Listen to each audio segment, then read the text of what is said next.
And so now it's time for our grand finale. Our final speaker is about to grace the stage. Shundra Crumpton is an arts and science student majoring in English and minoring in corporate strategy, and she is from Pine Bluff, Arkansas. On campus, Shundra is president of the Gamma Delta chapter of Sigma Lambda Gamma National Sorority Incorporated. She's president of Are You Mad? Mad means making a difference. A delegate on the Multicultural Leadership Council, inaugural member of Vanderbilt Led Talks, which is why she'll be here in about 2 seconds. A resident advisor for Alumni Lawn, student worker in the Arts and Science Dean's Office, a Trot Scholar, Magnolia Award recipient, and for fun, because she still has time for fun, she enjoys the art of miming with Vanderbilt's Voices of Praise. She will be speaking tonight. So please give it up for Shundra.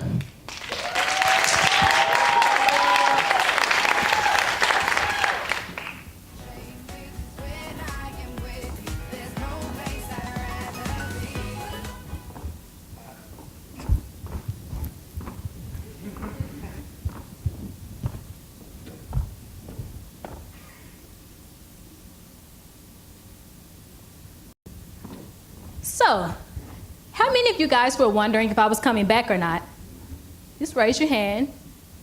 Okay, interesting. But why is it so important to know that I left? Why is it important to know if I'm choking or if this is all part of my master plan?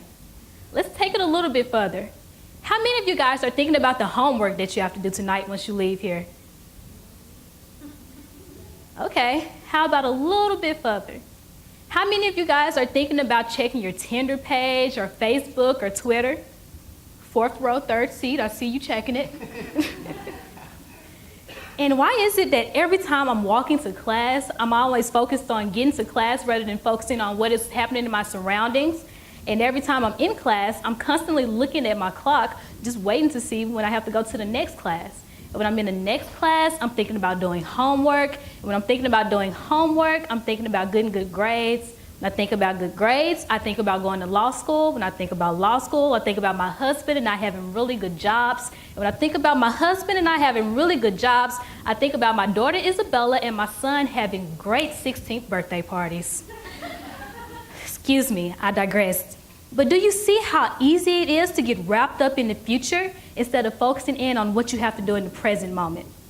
This happened to me for the first time last year. People kept asking me simple questions. What do you like to do? Do you have any hobbies? This was literally my face. I was like, what do I like to do? I don't have any hobbies. Is something wrong with me? And so I called my mom and I said, Mom, did I have any passions growing up? Did you notice that I was particularly interested in anything? Her response was, well, you like to take naps and you like to read. That really wasn't helpful to me. And so me, being a strategic person that I am, I made a list. At the top of my list was learn another language. I was like, this should be fun. But then I realized it takes a long time to learn another language. I took Spanish 101, that didn't go too well, and so I had to let that one go. And then the next thing on my list was, I could be one of those Pinterest people. I can definitely pin stuff online. And so I looked up some different crafts that I can do. I found out you can make a chalkboard out of some type of glass. You can make some fake fireflies and put them in a jar. Never bought the supplies, and so that was out of the way. And then the next thing was to try belly dancing. That sounded fun. And I actually tried that one for a little bit, but it turned out to be a little bit too much more exercise than what I was anticipating. I kept getting butt cramps, and so I just had to let that one go too. And then the last thing on my list was, hey, I can do TED Talks. Well, I'm doing lead. This is good enough for me. But I realized that, okay, after today, in about probably 3-4 minutes, this will be the end of my whole TED Talk experience. And so this isn't really a hobby, and the void was still there going into this year. And me being a senior, I had a lot of stuff on my plate this year. I'm president of 2 orgs. I'm applying to law school, and so I had to gather personal statements, gather letters of recommendations, fix my resume. I have 2 jobs. I'm a mime, as you heard. And so I was involved in a lot. I was overwhelmed. I was tired.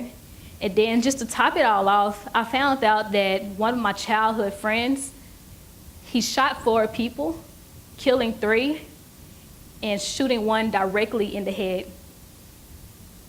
I was completely shocked. I was sad. I was hurt. I was confused. I remember one day, I was sitting in my car. I was thinking about my friend and what he had done. I was listening to news about Ferguson on the radio. I was thinking about the things that I have to deal with as a minority on Vanderbilt's campus. I just started crying. I became completely overwhelmed. It seemed like I was just torn into two. On one side of me, I was happy that I wasn't like my friend. Even though we had similar backgrounds, I did end up coming to a school like Vanderbilt and excelling here.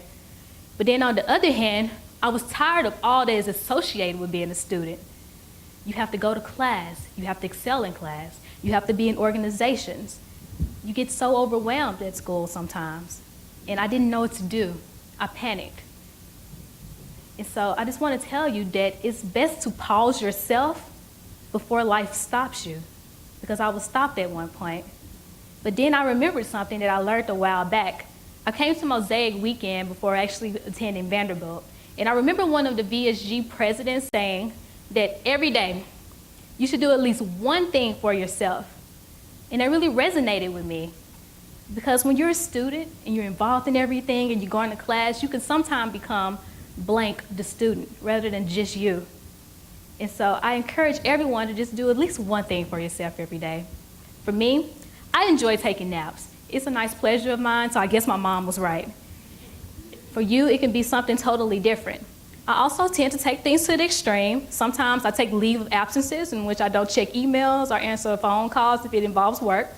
But hey, that's also really extreme. If you're trying to graduate, you probably shouldn't do that. Don't listen to me. But there is one thing that all of us can do right now. And so please just participate with me. Can everyone close your eyes? Place your hand over your heart. And I just want you to listen to the sound of your breathing, to just feel the heartbeats underneath your skin.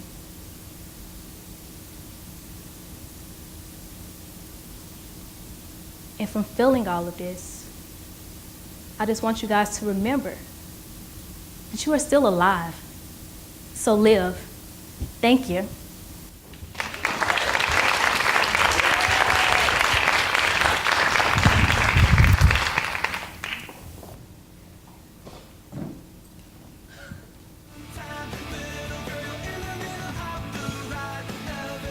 Thank you so much, Shundra, for just reminding us to breathe.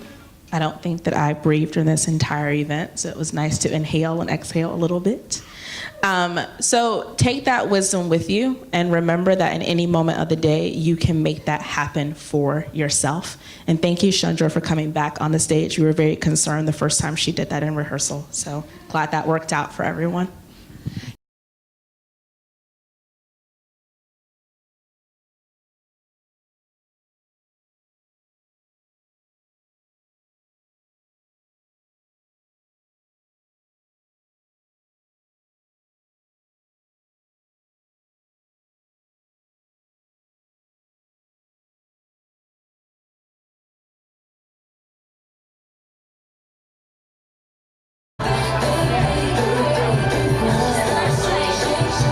Huh?